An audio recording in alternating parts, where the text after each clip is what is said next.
1 second. Okay, So now we're good. Okay, we'll say it again. So I call this meeting to order. Welcome to our study session on June 2nd, 2026, 6 p.m. Today we have presentation and discussion items. First up is code updates. We're talking about chapters 9, 10, and 13. Thank you so much for having me. Good evening, Mayor DePinto. Good evening, members of council. have a mental pause. So we're looking at code additions to chapter 9 that'll help us in residential neighborhoods. It's simple language that keeps garbage, car parts. Sorry. Oh, Chris Vaccaro, building official for the city of Yelm.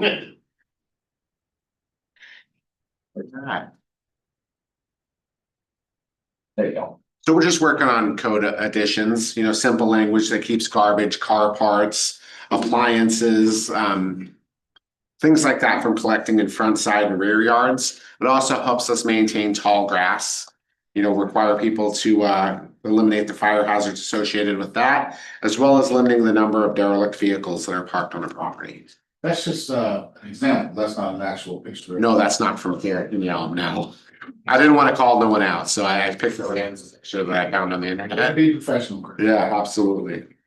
Next we have chapter 10. Oh, were there any questions on that one? What are the new restrictions? What are the new things? It just clearly defines what those items are. I mean, our language was a little loose in the language. This makes it very simple and matter of fact. It makes it pretty much indisputable. A layman person could read it and say, oh, okay, I understand. I can't have dryers. I can't have tires. Those areas need to be clear for emergency responder access and for aesthetics, honestly. There are also hazards too. Absolutely. So what is a derelict vehicle and how many? Say the limits. Unlicensed inoperable vehicles. I think we're looking at 4. Yeah. Anything beyond that would need to be screened or garaged. More unlicensed vehicles on our property. No, 4 vehicles would be like the limit, but unlicensed derelict at all. So it'd stop you from having any unlicensed. So if you have an unlicensed, unregistered vehicle that is broken down in your front yard and has been sitting there for months, we would be able to do some enforcement on it. So it's the front yard, backyard, visible from right away, like what does it actually say? I think it would tie into the language we have here. I mean, it would cover the front, side, and rear, because having a vehicle in those areas does restrict, emergency responder access. There's a couple properties that just came into the city that are going to be problems. So we wanted to kind of clean up this language to help. We already can enforce it, but it's easier to enforce. There's vehicles maybe in their backyard. They have a food truck and 3 other vehicles that have been there for years. So now it'll give us the ability to go in there and say, you need to clean this up, or we're going to clean it up for you. For the unlicensed vehicles, what if it's a project vehicle, or if it's unlicensed because it's never goes on the road, it's strictly off-road use and it's sitting out there. Are we going to be telling people with the project vehicles that they're working on slowly but surely that can't have that there? Is it inoperable? It's a project vehicle, so it's inoperable at that time. With a plan to become, I think this is something where if it's working on, they're becoming operable. We're looking more at someone who has 4 or 5 cars broken down in their front yard.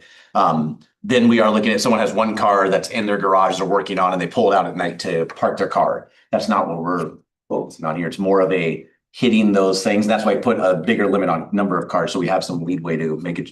If it's broken down in their front yard and they've been working on it for years, that's always. Yeah, we would.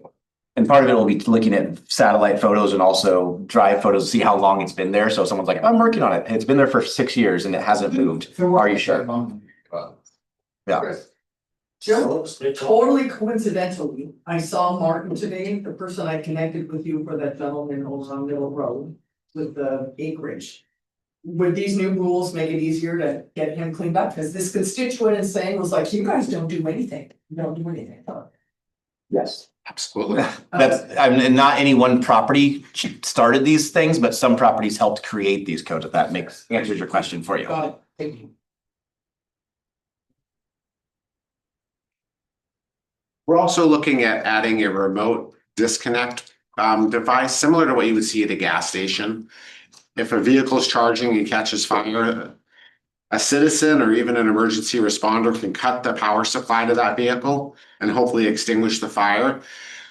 We've seen situations like this where a person is actually trapped in the vehicle while it's charging and catches. So having a disconnect, you would help that person escape the vehicle. You know, as the technology changes, our code has to keep up with that changing technology. It's not Yelm, that's Iowa. No, I get that, but it seems like the federal government would have recognized the potential danger there a long time ago.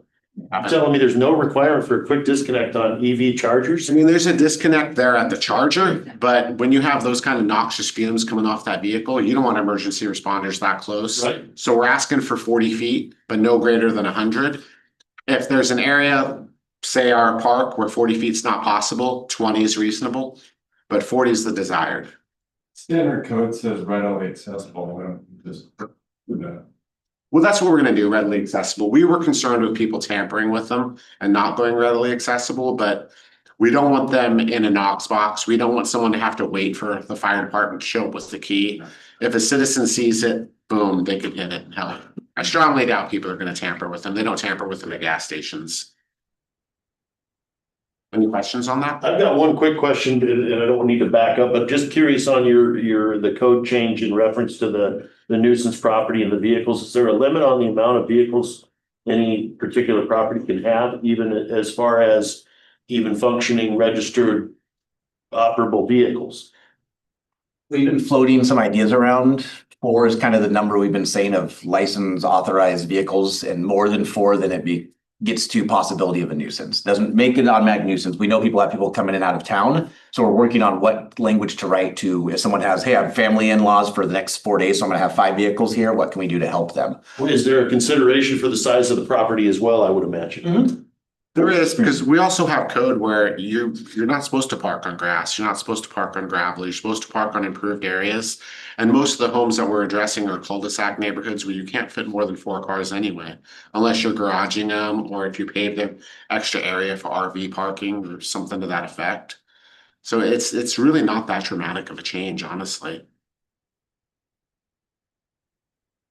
Were there any other questions on that? Okay, perfect. The other one we're looking at are stormwater ponds. When an HOA disbands, nobody's maintaining these. The grass isn't getting cut, the weeds aren't getting dealt with, the riprap's not being maintained, inlet pipes are damaged. So this would give the city the power to either hire somebody or have city staff clean these up and then bill the homeowners of that subdivision equally, since they equally own these stormwater facilities. Are we finding HOA disbanding being more of a regular occurrence? Absolutely. It's happened decent over the last few years. And this is really advantageous to homeowners because the maintenance of that thing is not gonna cost more than HOA fees do per month. So homeowners are actually happy with it. And you don't have an HOA telling you to paint your fascia boards or to do this or to do that. This is a very minimal cost in comparison. The problem we run into is HOA is not just disbanding, but just becoming debunked. Like people just, they don't elect a new president or whatever. And after so many years, we have an HOA, then the HOA still owns property. So we have to maintain these stormwater ponds. But we don't have a way to recoup. Our guys go there and spend 5 hours. We don't have a way to recoup the money. So we're doing staff, and they have agreements that say we can charge each homeowner, but it's really hard to charge the homeowners. Like a lot of them just won't pay and we don't have recourse. So doing this code would allow us to bill them directly on their stormwater bill. So if they don't pay, hey, you don't have an HOA, we're doing your stormwater pond, you're gonna be billed $10 extra a month on your stormwater bill. They would then pay that. And if they don't pay that, then they have other consequences to not paying their water/stormwater bill. So it gives us the avenue to recoup taxpayer dollars that are going to maintaining private property. In reference to this, I can understand the landscaping portion of it being very inexpensive, but having to do a full-on repair because the pipes are broken or whatever, that's not gonna be a $10 a month on a water bill for somebody because they just move away. Is there any language in there where you guys are able to put the lien on all homeowners that were part of that homeowner association? So then that way they pay it off, or they wait until they sell the house and they pay it off. So that's what we currently do theoretically, is we give each homeowner a bill. If they don't pay the bill, then we lien the property. We haven't gone that route yet. The stormwater bill will be in a way, and we have to figure out the best way to divide it, where If you have an HOA that's 300 homes and they have one stormwater pond, each one paying $10 is way more money than you're gonna need to maintain that. So we're figuring out the best way to kind of divide that, but gives us the language to create that code to then charge homeowners. We don't know what the number looks like yet to charge homeowners. We know what we've done because we've done a couple stormwater ponds. So we know kind of how much it costs, but we're trying to figure out exactly how much it costs. Once this language gets approved, we'll be able to do that. This language doesn't set the price. This just gives us the ability to charge them. We don't know what we're charging them yet based on those. I got a question for our HOA guy here. You mentioned that they're disbanding and obsolete, I guess. What's your take on that? Cause that's, I don't know anything about it. I don't have an HOA, but I hadn't heard anything about that, them just disbanding. And you mentioned something about like requirements, but people are just like, yeah, I'm like the president, so I'm not gonna do that. How's that working? Because it seems like there'd be some sort of repercussion on. Well, like our neighborhood, we have a park, and so we all equally essentially own it through the HOA, and we need insurance on that park, so there's gonna be a liability there. So if you disband, there's gonna be an issue there. And like this, maintaining the landscaping, but more to that is the facilities, the structures, the actual cleaning it out and factoring the system. That needs to be done by someone too. So are you guys factoring that into? Yep. So it completely, ideally, most of these can be maintained just by mowing, but sometimes you're right, like stuff gets jammed in there. Someone has to go in and factor it or, shoot it out or clean it out, jet it. So that has happened in a couple of neighborhoods where you have to do that. Well, currently, I think our agreement says we're supposed to do it yearly. Yeah, usually it's yearly or every 6 months. So. Do you do that yearly? Sure. Yeah, we do it yearly. So you can disband. It's hard to get that much approval to change your covenants. I guess if people really hate it or if you have a horrible neighborhood. But it's nice to be able to kind of maintain the park, have a landscaper come there. I guess what seems unusual to me is I assumed, I've never been under an HOA. So I assumed that there was some sort of teeth in their contracts that says, you're purchasing a house in our neighborhood, we have an HOA. This Set of covenants. is the requirements and you have to follow these. And if you don't, what happens? Regardless, It depends on what the scenario is. You can get a fine and really the only power is fining somebody. Regardless of the disbanding though, this is something we've seen happen. We don't know the root cause or anything. This is the remedy for the. Well, there's some neighborhoods in Yelm that are over 30 years old, so. Yeah. The people that bought homes when they were first constructed, a lot of them are long gone and Sure. Part of my ignorance, I just was under the impression that there was a lot more enforcement in those contracts and those agreements. The problem is it's not disbanding is really hard to do, like Councilmember Johnstone said, but a lot of times what happens is like the president and vice president leave and then no one gets reelected and then just kind of fades away and no one thinks about it and they don't have any issues because it's already been maintained. So for a couple of years go by and then someone goes, wait, do we have an HOA? What's going on? And the HOA doesn't exist anymore. You try to contact them because there's no one, the president and vice president left and no one took over and everyone's like, I don't want to do it. yeah, when it's citizens running the HOA Yeah. instead of a property management company, that's the risk you're in. Yeah. Going back to what you're trying to figure out is the price. Some HOAs are, 300 homes and such, others are 25 to 30. When you're looking at the cost of getting something fixed, how are you gonna make it equitable for those that are in a lower number of houses compared to ones that are 300? I mean, you go to repair one of those and you're looking at $1,000, 300 into 1,000, not bad. 26 into 1,000 or even 30 into 1,000 is a way more and you only did the same amount of work. Yeah, so bigger neighborhoods generally have bigger stormwater, right? Because there's stormwater controls for their neighborhood. So if you have a house of 30, usually like this, I think this is from Yelm.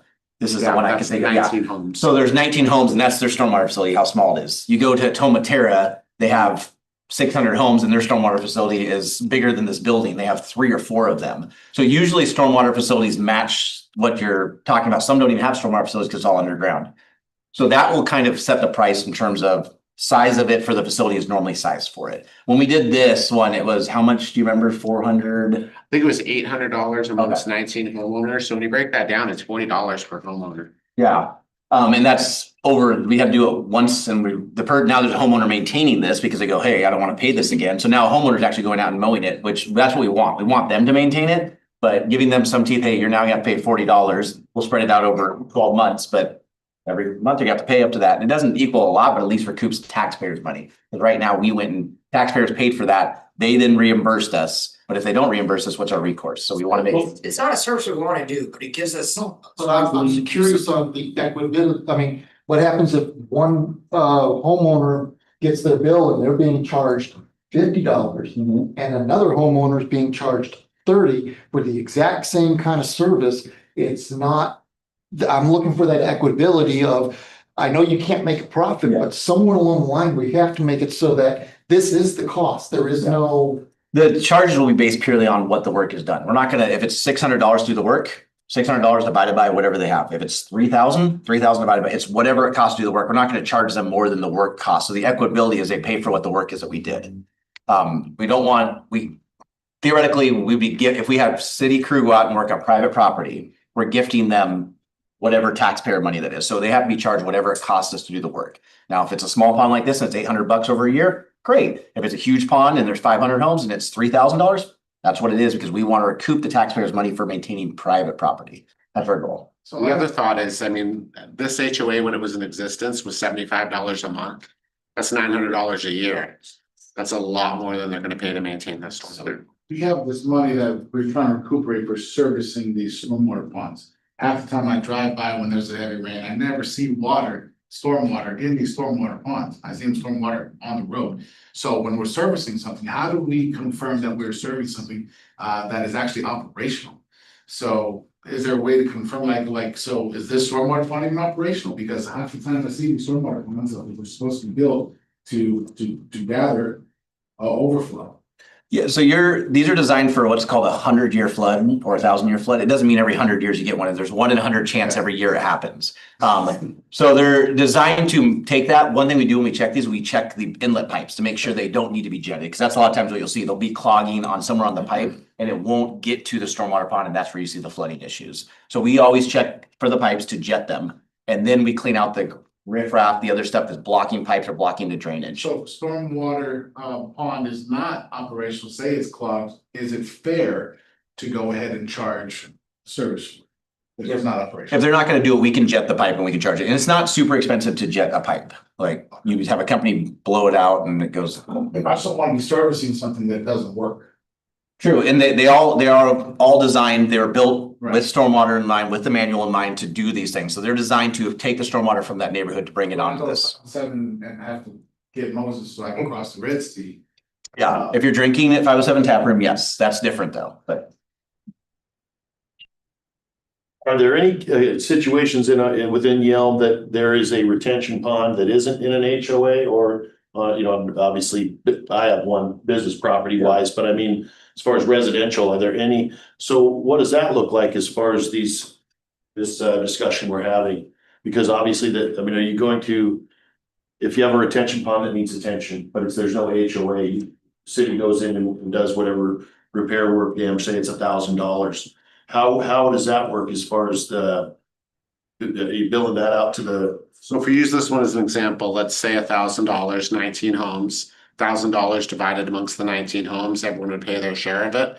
And again, the $900 a year that you would pay in HOA fees, that money is to cover this. Okay, but I'm saying in a situation where there is no HOA, it never has been. That's what I'm curious about, if those actually exist. No, because having an HOA is a mandate for a land use approval. So when we approve a subdivision, they have to have an HOA in place with CC&Rs. They just fall apart over the years. Understood. And then, like you said, there's businesses that have them. They're all owned by somebody. There's a couple that we own that we maintain already, but most are either owned by an HOA, a business association, or a business themselves. Understood. Thank you. So if the HOA is not defunct, I'm just concerned about the ability of the city to actually charge a homeowner. The HOA is a corporation and it has members. And that property is owned by the corporation. I don't see any mechanism for the city to actually charge. We would do code enforcement on the HOA at that point. Good question, because all the stormwater agreements that we have talk about the HOA or its successors. its assessors become every homeowner if the HOA goes to bunk. So this property is owned by. That's a little. Well, this property is owned by the HOA. Once the HOA becomes debunked, legally, every homeowner owns 1/19 of that property. Which is defunct. Because the HOA went debunked, every homeowner owns 1/19 of that property, right? If the HOA still exists, then we can go to the HOA directly and fine them. They're a corporation, we can bill them, so yeah.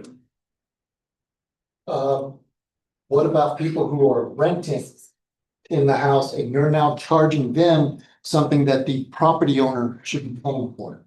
Yeah, How is that gonna be? we can charge the property owner.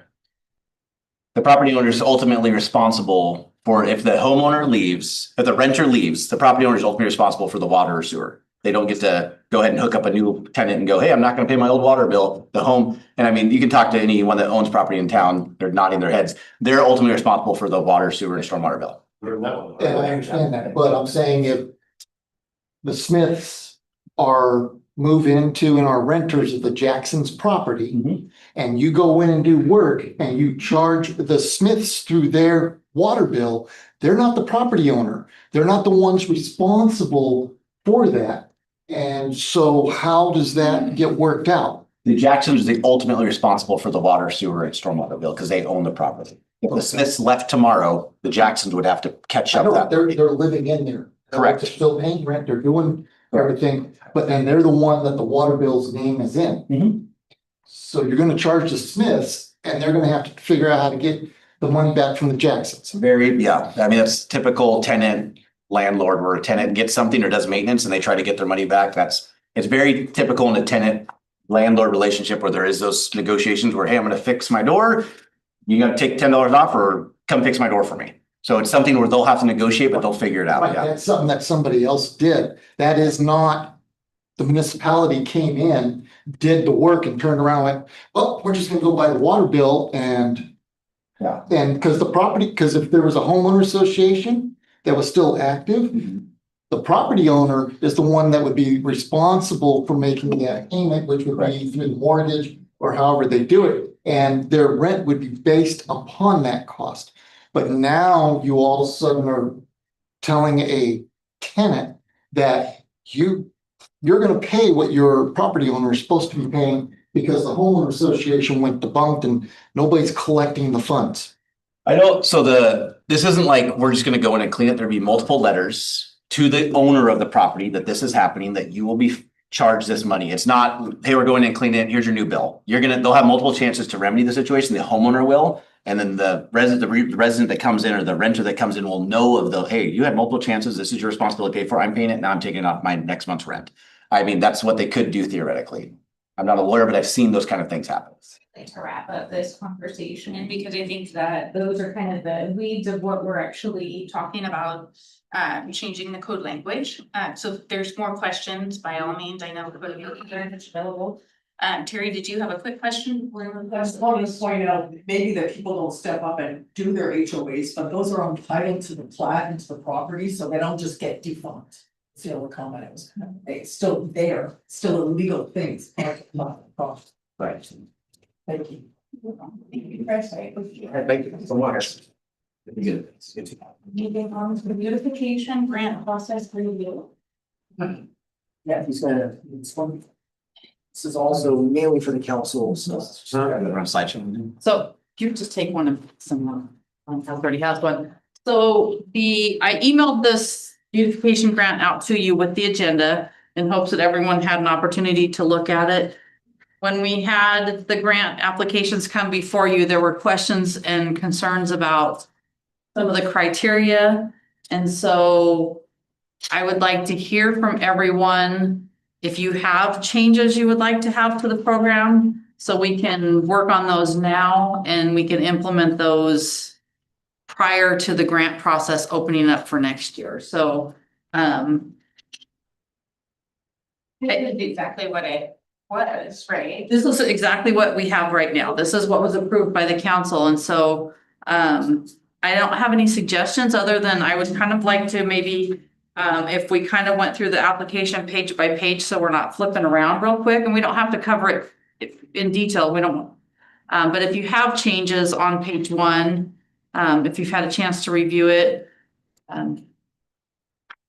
I'm here to get input from you. Yeah, can I make a comment? I don't necessarily have like changes in the format that it is. I think a case can be made for separating out business applicants and either nonprofit or legitimate applicants, because I feel like a lot of the contention that occurs around this is determining, is this maintenance? Is this, are we just giving tax dollars to businesses fix things that they should be fixing themselves?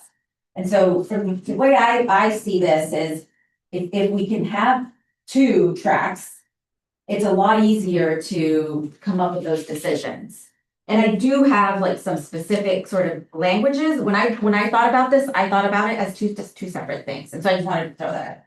So are you proposing like 2 separate, Like the like a overall- business Yes. application process and a residential application Yes. process? Yes. So would you propose like allocating like X amount for businesses, I mean, in the budget, No. or just? No, so the way I see it is it's still the same beautification grant, so it's like, here's the whole beautification grant.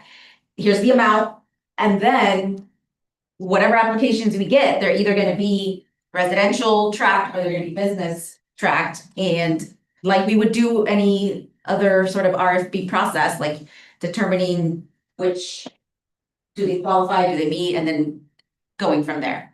And for me, it's just because the business ones seem to be a little bit more challenging in determining whether this is something we should be using tax dollars on. Those are my thoughts. I don't disagree with that, I'm not seeing how separating that's actually the results, you know. Oh, to provide clear instructions and clear guidelines to the business, but this does not, and they're kind Will of, also change. they're kind of blended together. Yes, so will not change, but add. This is what we mean, example, like more concrete examples. Given that we've done this a few times and we've had some examples of where contention has happened. I have one question, so this isn't verbatim what the resolution is it? This is. This is the program that was approved by the resolution. This is the actual program that goes out. There being a little bit more information in the actual resolution, is this word? I didn't bring the resolution that approved this document, but the resolution that was approved by council approved this document.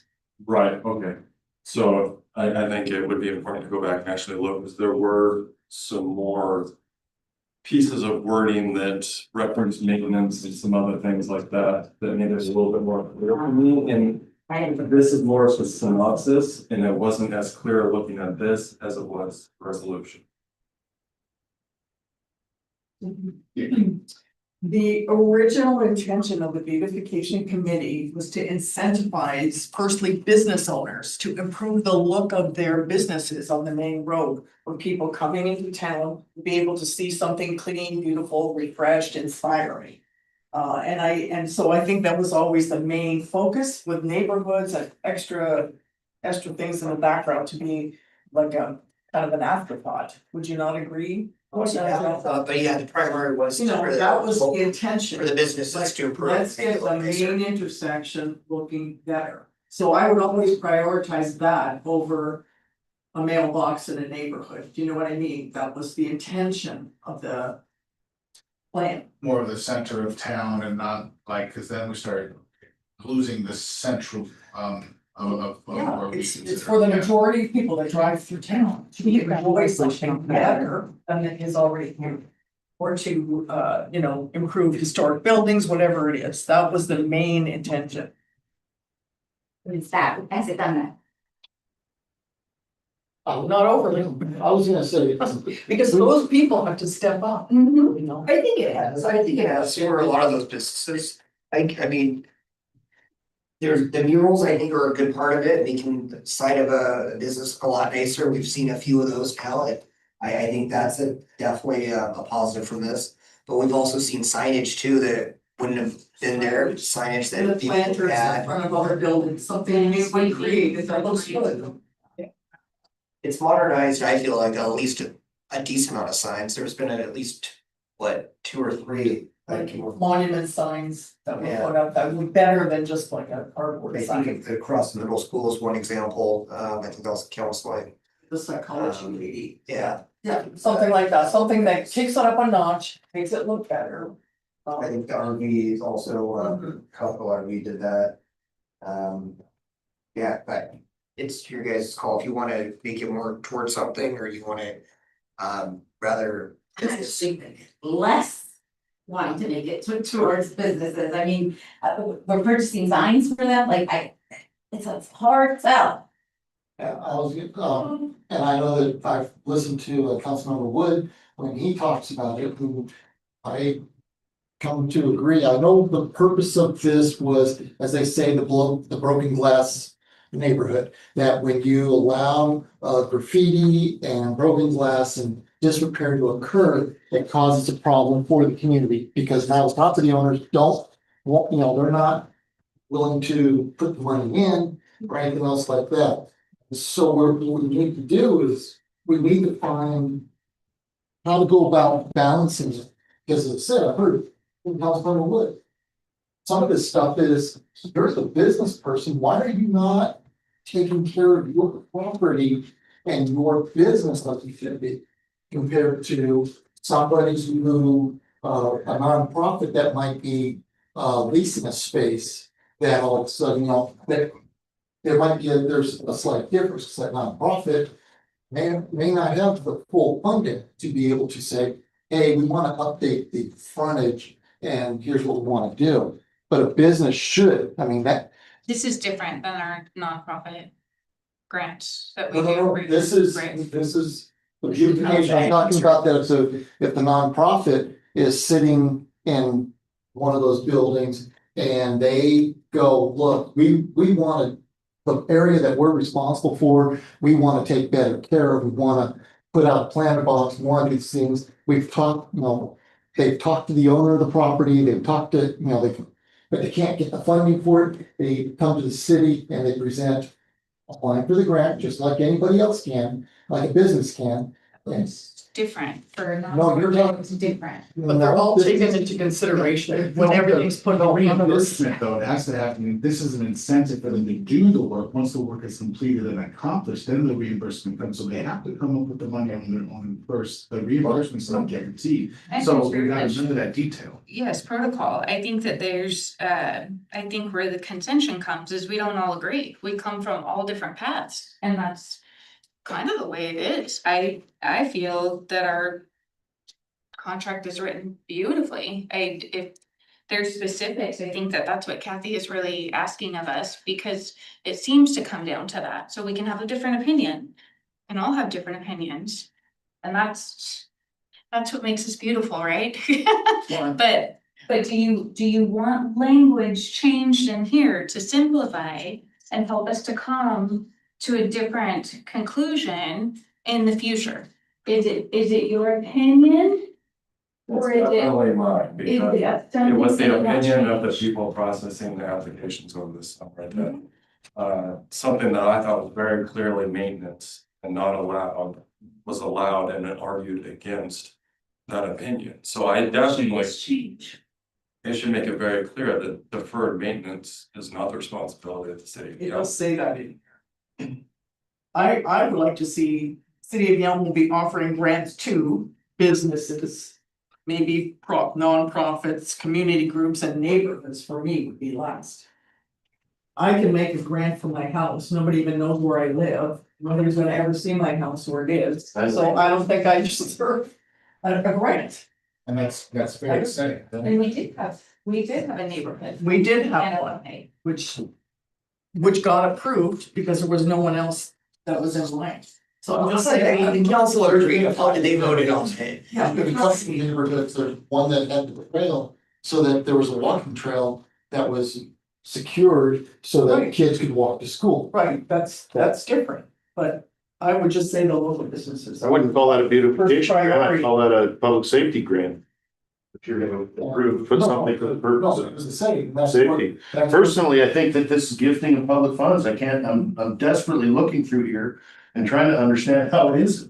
You know, we're taking public money that we've collected from the community and specifically giving it to different organizations. As a business owner, I fully, as you mentioned, take it on myself as my responsibility. If I want to improve my revenue and improve the traffic in my business, I'm gonna make it more appealing. You know, so I just, I struggle with this entire thing, as you guys know, I. pretty well- But other cities have these. To be clear, it's not a gifting of public funds. This is something the council has approved, the city is managing. It's a program. It's a grant program. It's not, they have to apply. There's a procedure. It's been voted on resolution by the council. It's not gifting the funds. You gotta remember the concept of execution on their part. First they have to accomplish it and complete it. That makes you available to get the reimbursement. First, you have to even apply for the application. And then as a safeguard, council looks at it and goes, I don't know if that really qualifies, you know, and so that was, you know, so council has some control there to still say yay or nay at the finish line. Multiple times though with their committee as well, if it even, you know, adheres, if that's what it goes to the first look, and a lot of the times eligibility, it is determined by those people from city staff to. But even after that, it's not guaranteed unless they complete the project, they still disqualify themselves. Yep. So can I ask? I was just gonna say, so we were looking to see if anyone had like specific changes to help us. Update this to where it's agreeable, or we bring it forward for a vote of the majority. We can discuss more changes tonight. We could refer it to committee to review and make some suggested changes to bring back for a vote. Or if you don't want to see this program continue, I mean, that would be something that you could bring to a vote at a regular meeting also. So those are kind of the options of, I think that we could probably, I mean, obviously there's a lot of different opinions. So somewhere we kind of have to come together a little bit and like figure out how, so I don't know if we want to take have everyone email their specific changes and I can draft up one list for everyone to look at and we can consider them as a group, or. If you asked that from council already, do email? I did not ask that. I sent the program documents out to them so they could review them prior to the meeting tonight. I did not ask them to email the. Perhaps we do that, if council is okay with that. Yeah. Send out your suggestions, what you think should be changed. I think it should be all, whatever you guys want. And send it off to Kathy, we will review if you know, obviously if most of the people, if they're saying, no, let's leave it the way it is, we're probably not gonna do anything. But if there are multiple folks saying, this is the changes, whatever you want, we will put it through committee, general government committee, I'm assuming. Yeah, I mean, whatever the council wants to do, I mean, this is. Exception. Do we have any time, to go over this, or is that? Other questions before you. Actually, I was very content for some other people. I don't want them to look at it. So, do we have other questions that pertain to other that Kathy did not answer, because I have Ryan and then Terry and then Melania? Or did the other question already get answered? No, the comment was brought up that the city council is the final say on if it's going to be done or not. And when it comes down to a business of trying to decide, is it maintenance or is it something that's valid?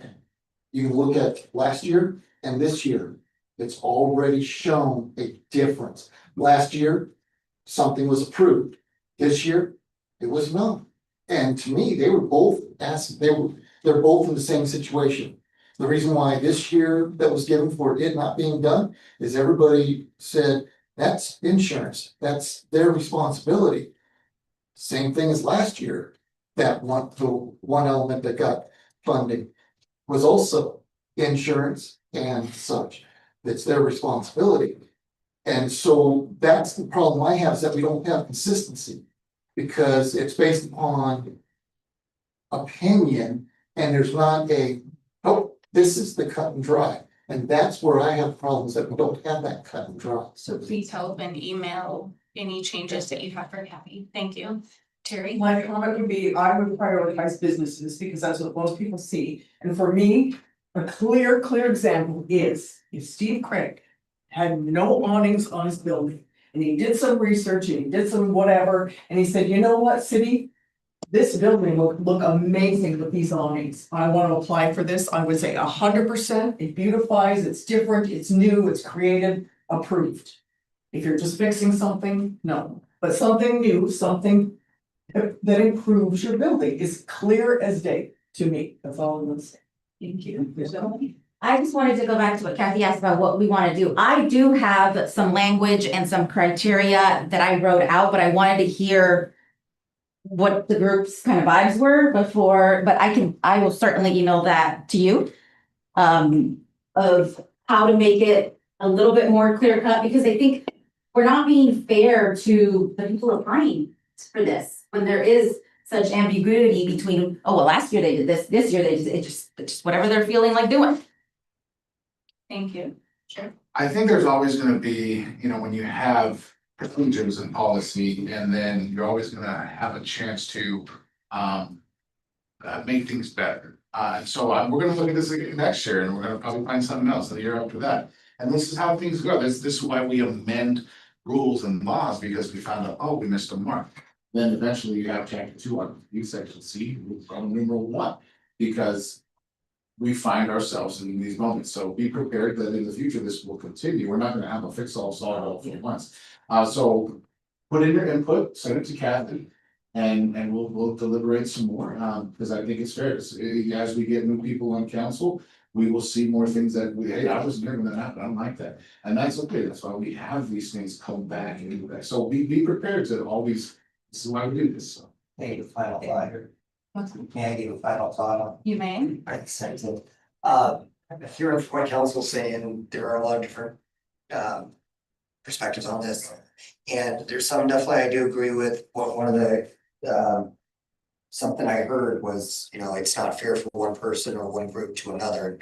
That absolutely isn't right. It should be, everyone should be treated the same and fairly, and they should all have an equal opportunity to get this funding on the same footing.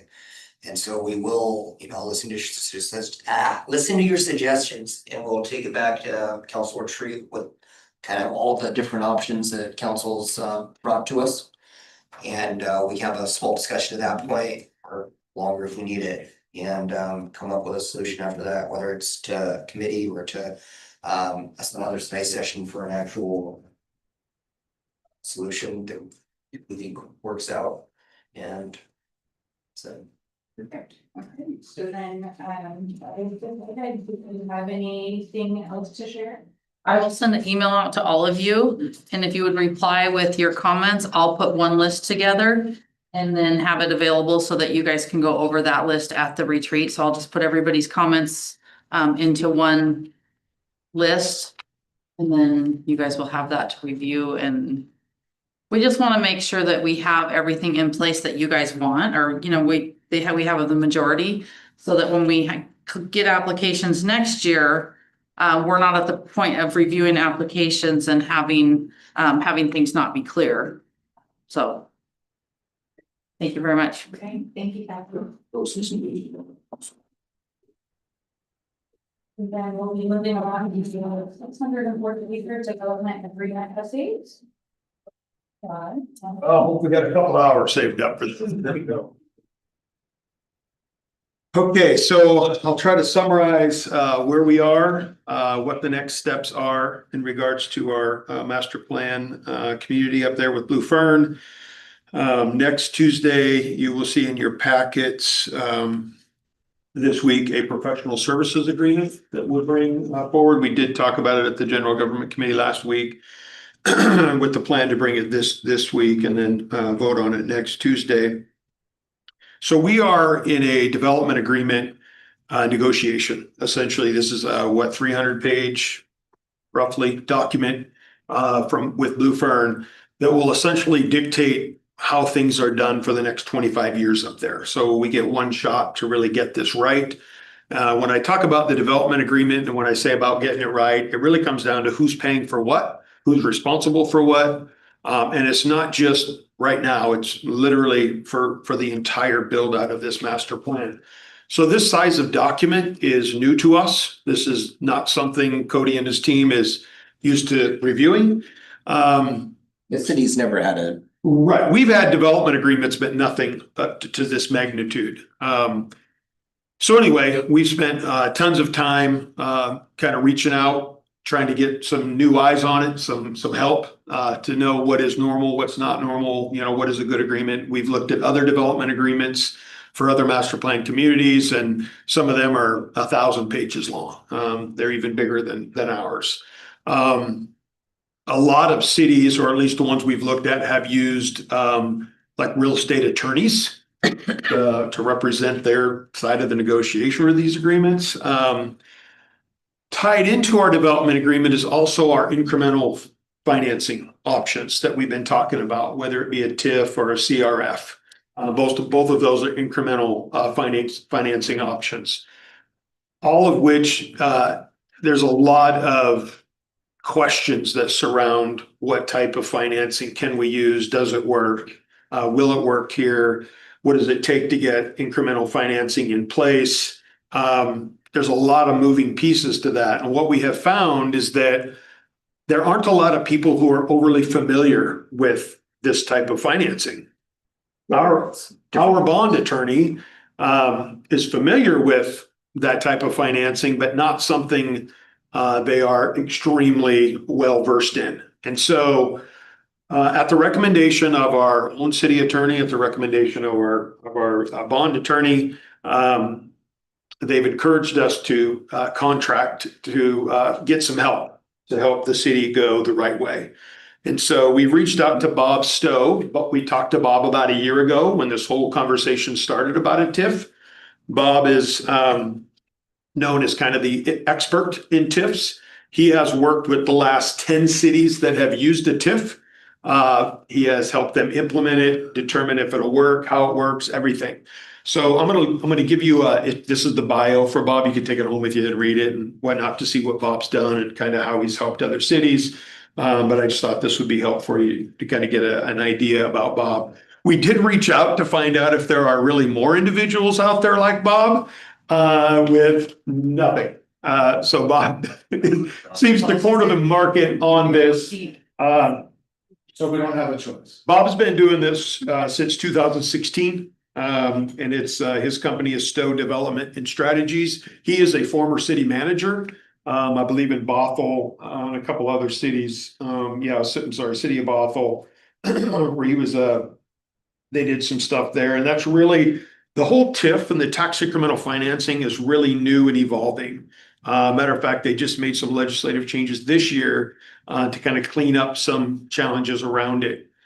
One of the major challenges that I will tell you that we are up against, and I have mentioned this before, is we can't have this bond count against our debt capacity as a city. It would take probably more than our debt capacity even is. So that's really not even an option to have it count against our debt. So what we're looking at now is that a developer could take on that debt with agreements to reimburse them for what they put up front to build, in this case, would be the boulevard and the infrastructure for the boulevard. So Bob is trying to navigate that with us and our bond attorney. We have a meeting Thursday morning, I believe. Again, we've been having tons of meetings to try to sort this out. Our development agreement essentially is tied to how we're going to build the boulevard. So our development agreement can't be completed until we figure out our incremental financing. So that's where we have kind of refocused back on the financing portion to really see what is going to work for everybody. And when I say for everybody, to make it shorter, the city, the county, and the fire district all have to agree to participate in this incremental financing. They are required to participate. None of those three can opt out. So what that means is those three are giving up a portion of revenue over the period of this bond that they would normally collect before it's paid off. For a city and the county, there are other benefits to having a development, such as the building of homes, sales tax revenue, the growth. There's other ways that money gets collected. For a fire district, 80% of their funding comes from property tax revenues. So for a fire department to give up this much revenue over a period of time, there has to be a negotiation with the fire department to somehow offset that impact for them. Significant loss. Significant. So that is again where Bob comes in. To be fair, they're not collecting anything currently off it. It's government owned because the city owns it currently. But it's also what, $2 million or so, property The value. value, yeah, it's about 2 million right now. The services they're gonna have to provide is, what the cost is. They still get impact fees though, so they still get some money through building houses. The taxes is to prepare them for the growth, and that's why the percentage is set. So as you develop and make larger communities, they gotta get something to, so they can actually serve that, and that's why it's there. Right, so again, that's kind of where Bob comes in. Bob works on these agreements and these arrangements with the taxable entities that need to be required to be a part of this, so. So where we've kind of focused, again, where we spent what's the last month on the development agreement. We have a draft ready to go back to Blue Fern. Our meeting last week, we decided, hold the farm, we gotta figure out how we're gonna pay for this. Because if we can't use incremental financing to build the boulevard, what does that mean? And that changes the development agreement. If there is a development agreement to negotiate at that point, that changes it. So that's where our focus has shifted back to. So Bob has already done some work for us, even though he knows we're not under contract with him yet. He's looked at our development agreement. He spent some time in there with that. And he's ready to dive in. Like I said, Thursday morning, we're meeting with our bond attorney to try to work out now. What's the actual ask, the council? So the actual ask for this phase with Bob is $20,000 for Bob. That's the initial, that is the draft agreement and to figure out how we're gonna pay for this thing. If we need Bob longer, we would come back to council and do that in phases. Bob will also come to council and present to council and explain to council when we do get incremental financing, the ins and outs, the details, how it works, all the challenges with it. So you will see Bob. You will see Bob at some point down the road. So what I hear you say is Bob is unique. There's nobody out there that you had found that would be able to do all the things that he does. Yeah. And then what I may have heard was, so we don't have a choice, but really what the choice might lie within is to hire more people to do what Bob could singularly do. Am I hearing that? Yeah, so there are certain real estate attorneys out there that are they would help us do like a development agreement, but there aren't really any that are really specialized in incremental financing. Okay. That's the challenging piece is there's not a lot of cities that have used incremental financing. Oh, I'm sorry. And so that's kind of where the challenge is. And I can tell you when you talked about, he makes you feel at ease quite a bit with how this thing has to work because it is really it's a monster to understand how it works. And give me $20,000, I'll make you feel at ease too. But you're not a city manager that's developed these. This guy has a lot of experience. Like if you read down here, he's been the city manager with City of Bothell. They had a huge project, not like this, but an economic development type project, very beneficial to them. He's gone through the process on a lot of these. There are other folks that can help with economic development, but for TIFs specifically, he's the guy. One of the pieces too, if we do go down the TIF road, you can use TIF funding to get back anything used to develop the TIF. So for example, if we did have to pay Bob to get us to the finish line on a TIF, the TIF money could pay the city back for what we pay Bob because that money though, does it accumulate interest or is it somebody profiting off of that reimbursement? Because I know when you have a large collection of money, usually you can't do that stuff unless you have some kind of interest rate that builds it, then don't worry, we'll get it back to you after we make some money off of it. So is there something there with that? What was your question? Is there an interest rate or increase, because when you pay somebody back. Bond, there'd be a bond rate. Right. Yes. So there's always an interest. So Yes. somebody's making money because of that. Yeah, so all bonds have an interest rate attached to So it. that's what I'm saying. Yes. The only reason why we do that is because somebody over here Yep. is making money so. Yes. So, you know, we know that. Yeah, so even if we got a regular bond to build something within the city, you have a bond rate, you got a percentage rate to pay that bond back. So however this gets structured, if Blue Fern decides or we agree that, hey, you're gonna front that, you pay it, we'll pay you back over 25 years through incremental financing. All that would be an agreement and a contract with Blue Fern structured to do that and how that would pay them back. There are obviously challenges with that. Even, I mean, just what I said on the surface, there's still challenges with a public governmental agency paying back a developer, and so we need to work through that. Right. I just, cause I know that, we have somebody else that we've hired that we have a contract with that is looking at the taxing district of how, for the tip. That's Bob. That's Bob that's gonna do that. Bob did a preliminary assessment of the development plans, and the area needed to pay back a roughly $50 million bond to build the infrastructure. Bob did that like 6 months ago. Okay, I just didn't know. if Yeah, that was the Bob. guy- So Bob is very familiar with Yeah, everything.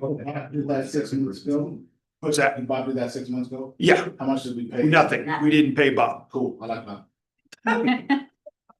So can I point out the third paragraph too, like, city manager for the city of Falco and that's great too, but right here it says he served as a prime consultant for 10 different cities to guide their tip for rent in Washington state, so it's not like we do this one time with one city.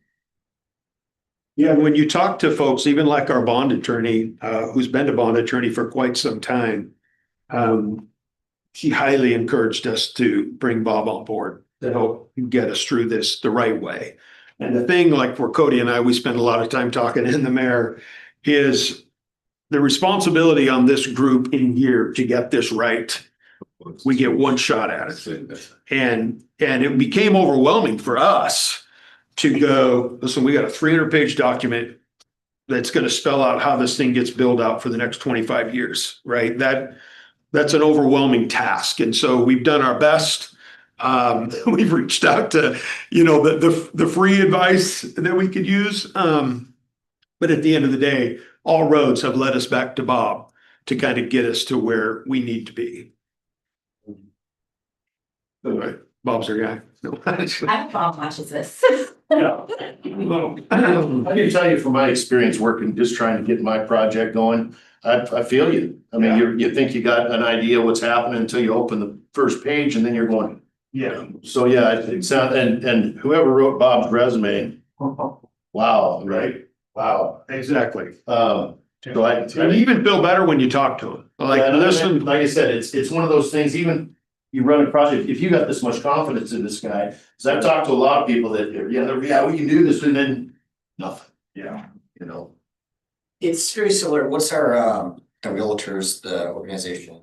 Peter Matthews. Peter Matthews. It's the same when council decided to use them to get us through this real estate acquisition. That was a huge deal to get the right people, the right, if we didn't have them, and they still continue to. We meet with them every Monday still. Yeah, so it's. Yeah, and they've helped Very us, similar. they've helped us with our development agreement as well, because they've seen several from their side of things they're trying to help us get through this. So really, it's one of these things where, when this thing is all done and built out, none of us will probably be here. But we'll obviously have our name stamped on this for the next 25 years and how it gets done. And I just think that, we do need to spend some money to get it right, because there's a lot at stake if we don't. Has Bob worked with Blue Fern before? Yeah. Oh, yeah. Yep.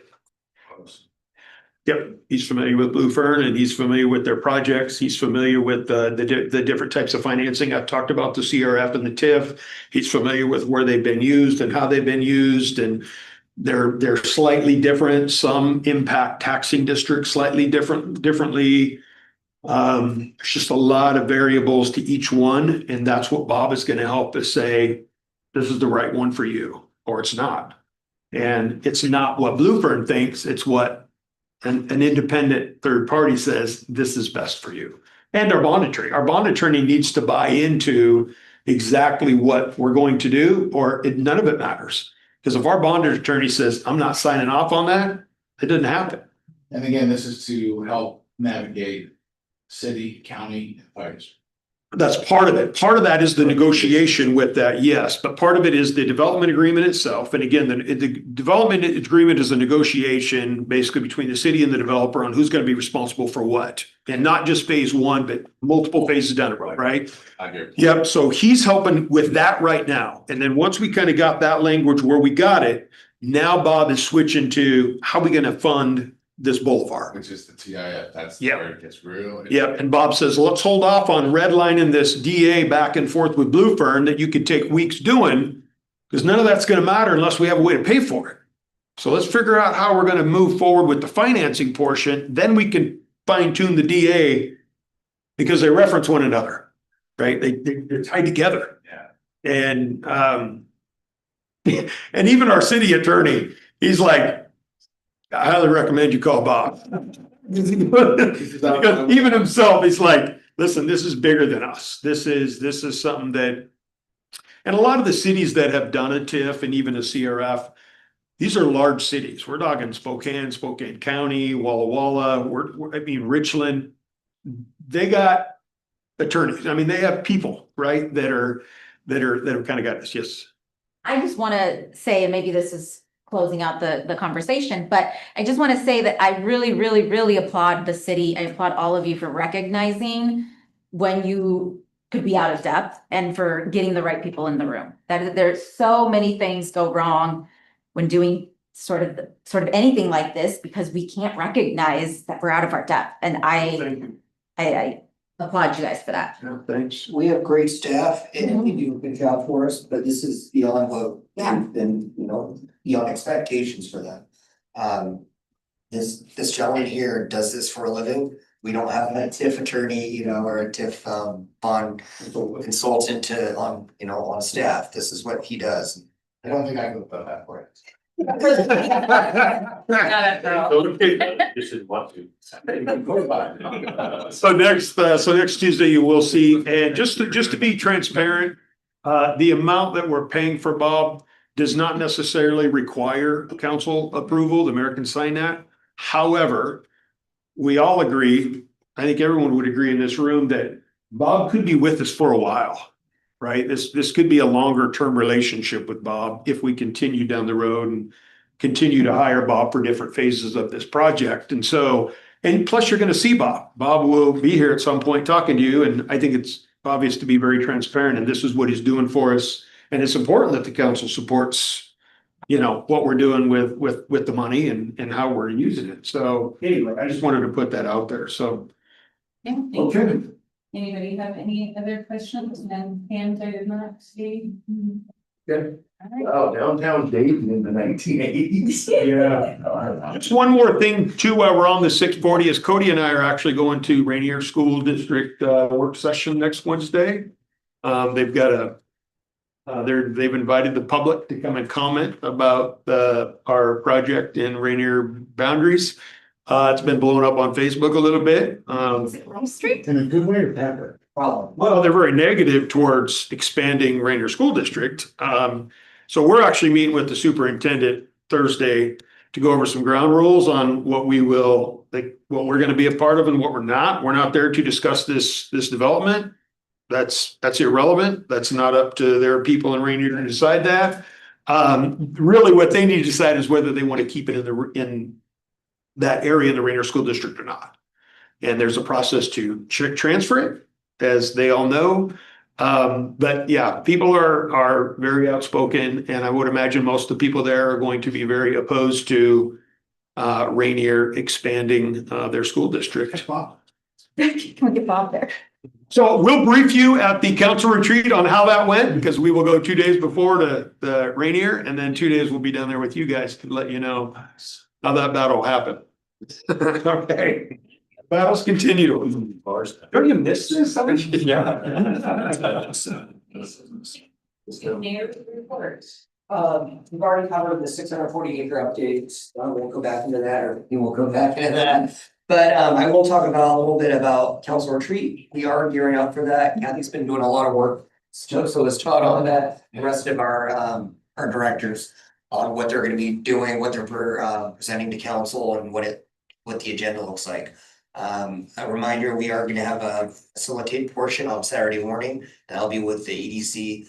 Michael Cade directed, the executive director for the EDC, Michael Cade, and along with likely a couple staff members as well from the EDC. We will have agenda set out here, hopefully by the council meeting, have that ready, Kathy? Yeah. And it also as a reminder, we will not be having the second city council meeting, the fourth week of June, because there will be at least 3 council members gone for AWC's conference. As well as myself, sitting Mayor Pro Tem, so not be having that. We've already kind of moved stuff around, so it's not an impact logistics. Schedule, that's just being canceled. There's no business items or anything.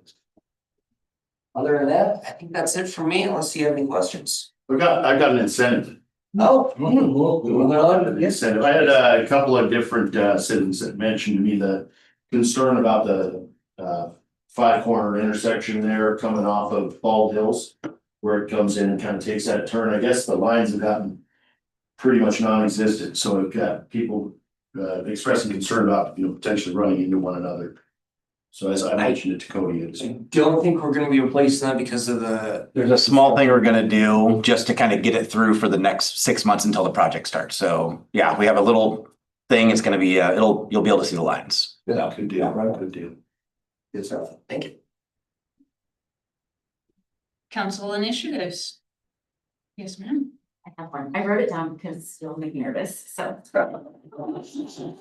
Okay, so I want to raise something for us to start thinking about. I'm not asking, for any action or anything like that tonight. I just want to get it on our radar and hear where folks are. So recently, I don't know if you know, but the county commissioners have to sit through a quasi judicial hearing on a battery energy storage facility that would be going into Thurston County. As far as I know, we don't have anything proposed in Yelm. We did have one that was proposed off Roten Road about a year and a half ago. But they had a federal grant and the grant is no longer available. So we don't have anything besides that. Okay. Batteries. Yeah, Battery energy that's what Commissioner was as well, for this kind of the battery energy storage. We do, however, have these quasi judicial. Oh, yes. Yep, just making clear. You'll get more info. Okay. So, so we don't know, and so that's exactly why I want to bring it up, because it's not in front of us right now. And I do want to be upfront, battery storage is part of the clean energy future. It's what lets solar and wind actually work after the sun goes down.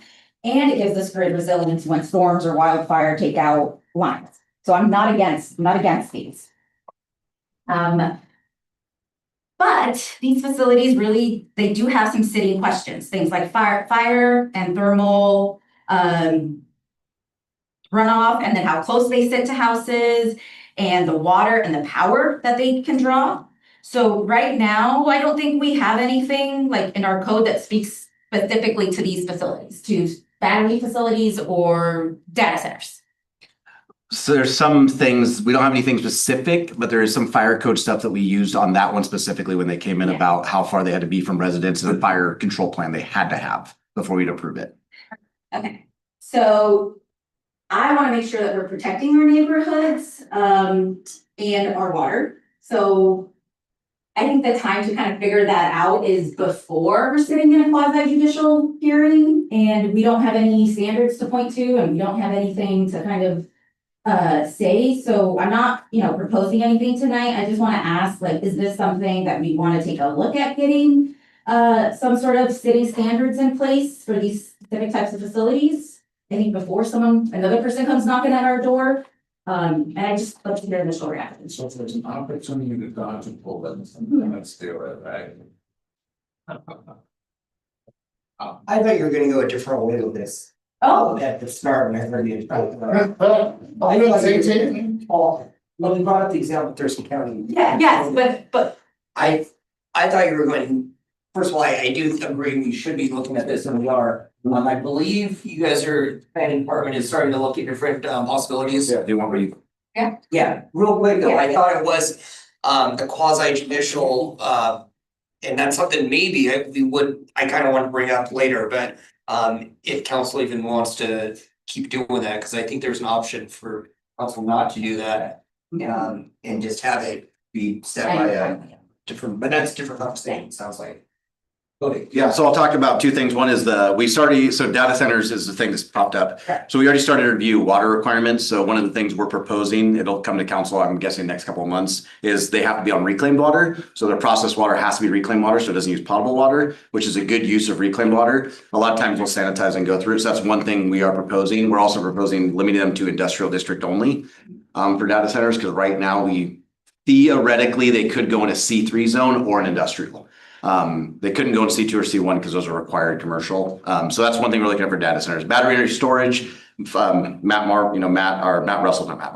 Russell, our fire commissioner, along with Chris, have been coming up with code language to protect us. One is fire safety, distance from houses, other things, because there's been a couple, you obviously know, there've been a couple of fires with battery energy storage. The one that was proposed was solar with battery, and it was, like you said, grid resilience, really good thing to have, but it's how do you protect it when the batteries catch on fire? So we're working on that. So good thinking, we are bringing code, we will bring code forward, but if there's things you see, definitely bring it out to us. They are things that we have to address and be aware of, data centers especially, and the amount of energy usage, so. Was there potential driven water? Data centers use water, so. Okay, so that, Yeah. so but using the reclaim. Reclaimed, it's a great use of reclaimed. It provides them with water. We already make more reclaimed than we can use right now. So as we continue to grow, it would be amazing. They would use a lot of reclaimed water, which would give us an offshoot for that reclaimed instead of Water. we could charge them. Water bills. They would get billed for it. They have to pay for it, but it's a different rate. And it would be water we don't, right now, we're just shooting it out to the river or the canal and we don't get anything for it. They would actually pay us to make that reclaim. Some irrigation. We do, yeah. Right now during summer, we're using a lot, but.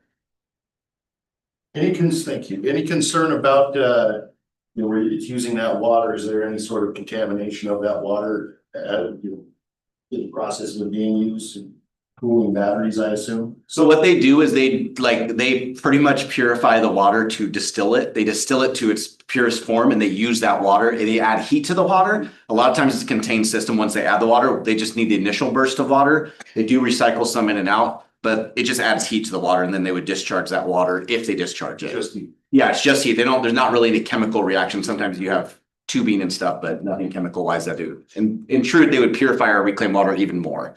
Yeah. Yeah. Oh, yeah, I just had one more thing. Also, when thinking about, data centers and remembering that we are Yelm, home of the prairie, and what can we do in terms of like how big and ugly can these things be? I think is also something that is of interest to me. The benefit is we don't really have any, like the data centers want hundreds of acres to build on. We don't have any 100-acre lots. We have a 640 that's MPC, couldn't be in there because it's zoned that. So there's nowhere really, I don't think a data center would want to come in. 60 industrial and Yeah, there's industrial and we have maybe 80 acres over there, but they want hundreds of acres usually. And we don't have enough space really for them to be. So it would have to be a smaller one if anything. Motivation, they purchase. Yeah. I guess. So. Did you have a question, Brian? No, my questions, not a question, I was saying it was an issue. Thank you, Cody. Thank you. I have two, and one of them is in preparation for the retreat. Looking at how can we help get out there, these small businesses and property owners to help build the infrastructure, i.e. the building itself, to be able to put small businesses into. I bring this up because we've heard from property owners and developers wanting to rezone because they go, I can't get a business to come in. Or I'm sitting here with this one piece of property, can't get a business to come in for us to develop it. And so I wanted, I'm trying to find some ways, I'm gonna try to do some research on what other small communities are doing to help the property owners do, what incentives are there. And the other one is that with the EDC being there, how do we get those small businesses functioning? In other words, we have lots of entrepreneurs here, people who are working out of their houses or doing things. That I've talked to a few that say, I just want a storefront, but there's no storefront for them to go into. And so also think about that is how can we help them either through small business association or whatever, get them that kickstart to help them get there, because once they are on their own feet, they're helping our community out, not only by the tourism dollars that can be there, but also the purchasing dollars, which then helps the city as a whole.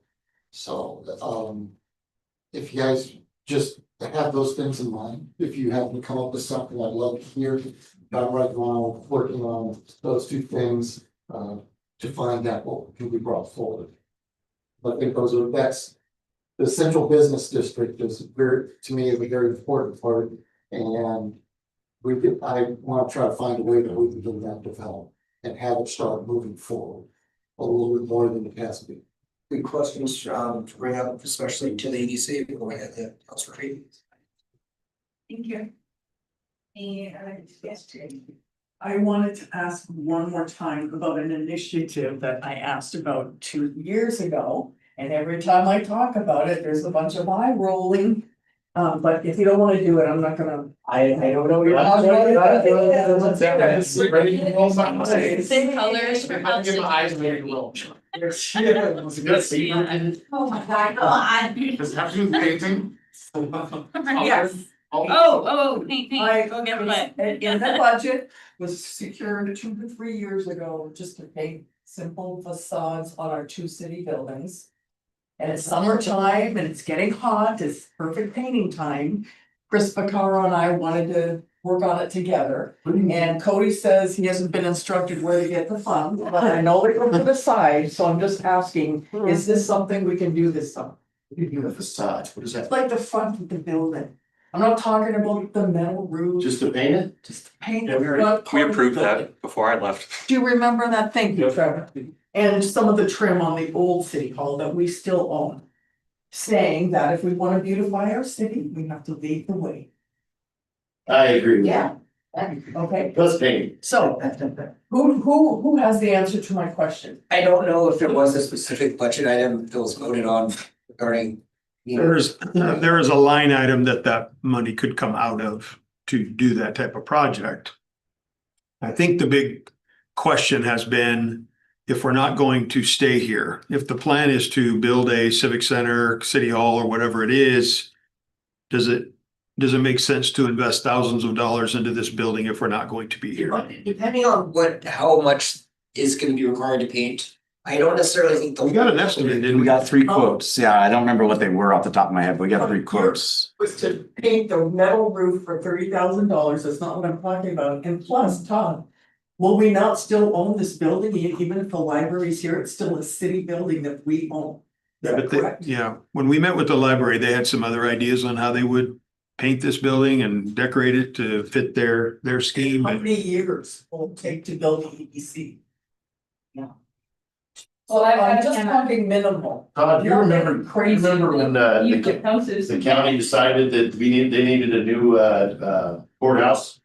And the reasoning behind that was because none of the maintenance had been done on it, and it was all dilapidated, and it was too far gone. And I mean, if you're listening to that clearly that's it. I mean, just every one of us, or not every one of us, we all live in a house. If that, my house is built in 55, if we didn't do maintenance and upkeep on it, imagine what that would look like at this point. And that's kind of the attitude I think that government entities use to avoid upkeeping and to, down the road say, well, this facility's pretty beat to shit. We're gonna need to build a new one over here because, well, this one didn't get maintained and this one's falling apart. So my thought is even as she just mentioned, even if we are gonna build another facility, we're not gonna give this one away. We'll either use it or we will sell it. And if it's, the value's there. I don't think that structural repairs is what she's talking about. I agree, I do agree, but the Thurston County Courthouse, their roof is leaking, it's falling apart, that's a little bit different than a They paint divert job. maintenance over years and years and years. Sure, but we're talking about a paint job, and I do agree that we can look at that, if we haven't got we got the quotes. We got the quotes, and they were, We got the roof too. they were broken out, so it had like the front, it had the roof, so you can do just part of the quote. I don't remember, I tried to find them, I couldn't find them quickly on my phone, but I don't remember what they are off the top of my head. And we will look at the very least, doing this for a job, see what that would cost to do that. We have the quotes, I can tell you, I just gotta find them. And it is, Wasn't the quote fixing some of the pillars? Yeah, you would fix the pillar before you paint them, obviously, because there's gaps in the pillars. Yeah, yeah, We repaint Yelm because that's appealing. that was part of the quote, was the Yelm on that's top. the larger cost of it though, but for this portion, I think we can, take a look at that, Terry, I know that's important to you. It's other council members will seriously consider Thank you for that. your support, Get back. everyone. So what do we, see, I can be fun enough. So what's the next step? Just getting permission? Or are you gonna give us the We'll go look ahead? at it, we'll see Look the at the cost, money. we'll look at our budget, see what's available in it, and this would be the building repair fund, I'm guessing. Yeah, municipal. Municipal building. No money. We'll Flush it out with stuff in. So by the next meeting, you'll know if you can split it out. Yeah, we'll be able to look at it by that time, by next meeting, which is in a week. Yeah. They can find. But we look at it and determine what we do, and if, at the very least, Terry. We will, this is a budget year, this is something that we could actually budget for the following year. It's already in the budget from 2 years ago when I requested it. Cause 2 years It ago. might be in that building fund, but as a line item, I don't know. It was already. We'll confirm where the money's at, yeah. Stephanie assured me it was in there, money was there. Not me, to Not be you. very clear. I see your eyeballs looking at me and you don't even know yet. The other Stephanie. See where we're at with it, we'll get actually next council. And here's another idea, if the library wants something specific that also works for us, we can lean towards that too, if that makes a difference. But it's still our building, that's all I'm saying. Agree with Trace on this. You said. We'll look into it, Terry. We'll get back to you the next meeting. Yeah. My building's. Does anybody else have any other initiatives to bring forward at this meeting? A lot of initiatives today. I know, you guys are great. Look, I filled a whole page. I never fill a whole page on that one. That's great. Okay. Did you have his hand? I don't think this is a. Did you fill out a blue card? I did not find a blue card. Hi, Trevor Palmer, former Yelm City Councilman. How y'all doing? Do you remember that when we lowered the taxes on pull tabs and all that stuff years ago? It was brought to my attention by two of the owners in town that somehow they've doubled but their sales haven't doubled. It's not accurate. No, we've lost revenue on that. Very because of much that. so. So they went from 500, one of them went from 500 to like 1,000. We will absolutely work with them on it. If something's inaccurate on there, we have been overcharging, we will make it right. Too easy. I just wanted to bring that up because it was brought to me and I was like, I'm not on the council anymore, but yeah, sure. I'll go find out. Okay, yeah, all right. With that being said, I think we are adjourned. All right.